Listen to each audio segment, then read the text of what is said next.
Once upon a time, high up in the mountains, a wild goat came across a wild strawberry. It was a peculiar encounter, for neither was supposed to be there. The goat walked around the strawberry and touched the white flower gently with her black, wet nose. "How did you get here, dear strawberry?" the goat asked. The strawberry plant stretched out, erecting all her being forward and up. "Excuse me," she said. "I'm no strawberry. I'm a wild flower, just like all the others that you see around you." The goat laughed. "You're no such thing," she said. "You're a wild strawberry. I've seen some of your kind before, lower down in the mountain, but I've never seen any of you so high up." The goat was very curious how such a tiny little creature managed to come up so high up the mountain. Even for the creature like her, it took time and effort and navigating sharp, small rocks. And after all, she was made for this. She was the mountain goat, and this was just a little strawberry. She was not meant to walk, she was not meant to fly, and yet she was here, in a place she was not meant to be. "I am a wild flower," the strawberry repeated herself. She didn't like the question of the goat. She knew who she was, and she did not appreciate this creature coming up to her and telling her who she was not. "You are no such thing," the goat laughed. "I can see the wild flowers around here. Here is a bit of yarrow and heather. Those are wild flowers. And you, my dear, are a wild strawberry." I insist," said the goat, and the two got into an argument of what or who the wild strawberry was.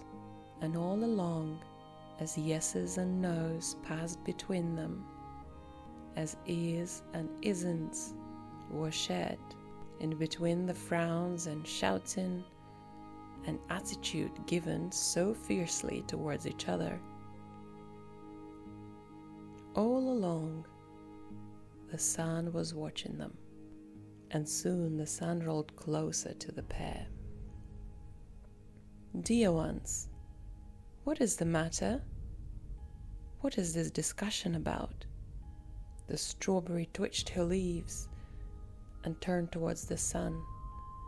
"Oh, dearest Father Sun, here is the goat that is telling me that I am not a wild flower.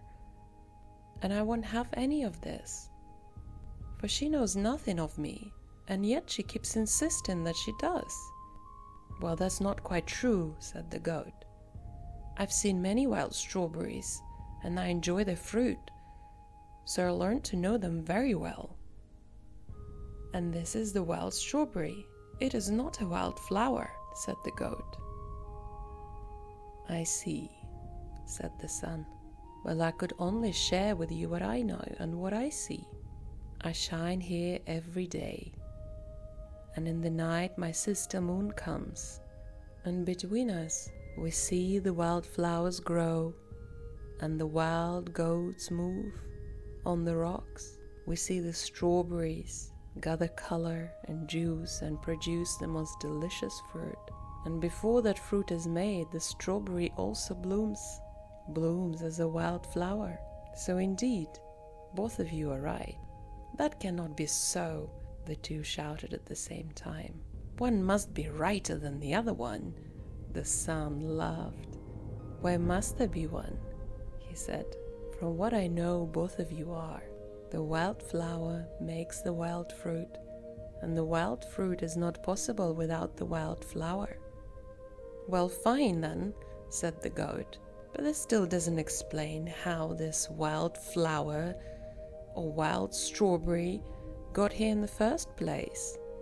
This is too high up for her kind." The wild strawberry softened, stretching up to the sun. She was touched. She never considered herself to be a fruit, for she never fruited. Yet But something from what the sun said resonated deeply in her core and shoot through her stem and leaves and roots. And in that instant she knew herself to be the wild strawberry as well as the wild flower, and she felt bigger for that. Yes, she said, I see that I'm both now. But Father Sun, indeed, I do wish to know how I got here. I do not see any of my kind around this area, so my confusion to be only a flower is understood. The sun rolled to the side and beamed a hot golden light to the side of the goat. Ouch, the goat said, feeling too hot. Ah, it's burning, it's so hot. Well, look what's there, the sun said. Illuminated in this heat and light, the goat looked around, spinning, trying to see what was on her backside. And there, attached to it, was a little green root, a tiny, tiny little baby plant. Well, my dear, it's you the one who brought this wild strawberry here. For when you play in the strawberry field in the valley, you gather little ones on your coat and carry them around the mountain, dropping them in places without knowing it. This is how this little one got here.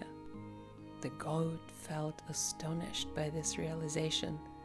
She sat down on the ground and looked at the wild strawberry. I'm sorry for my rudeness, she said. I'm very glad to see you here. The strawberry smiled and stretched toward the goat. Thank you, sister goat, she said. Without you, I would never be able to be here high up in the mountains and talk to the sun and know what it's like to live here. How wonderful it is to be the first strawberry to be so high up.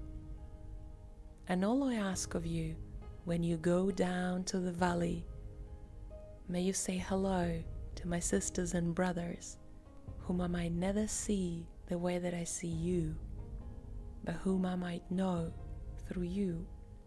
And may you tell them of me and this sun, and that they, sister, live so high up in the mountain. The goat nodded. She stood up and bowed to the sun.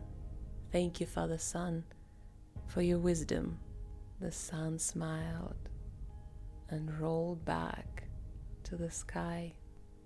It was time for him to go to bed, letting his sister moon come out and play with her shimmering silver light. Come back soon, the wild strawberry said to the goat, and I will save a berry, my first strawberry for you, dear sister. And they both became good friends. They spent many years together. The strawberry plant giving juicy strawberries to the goat, and the goat bringing stories from the strawberry fields down below.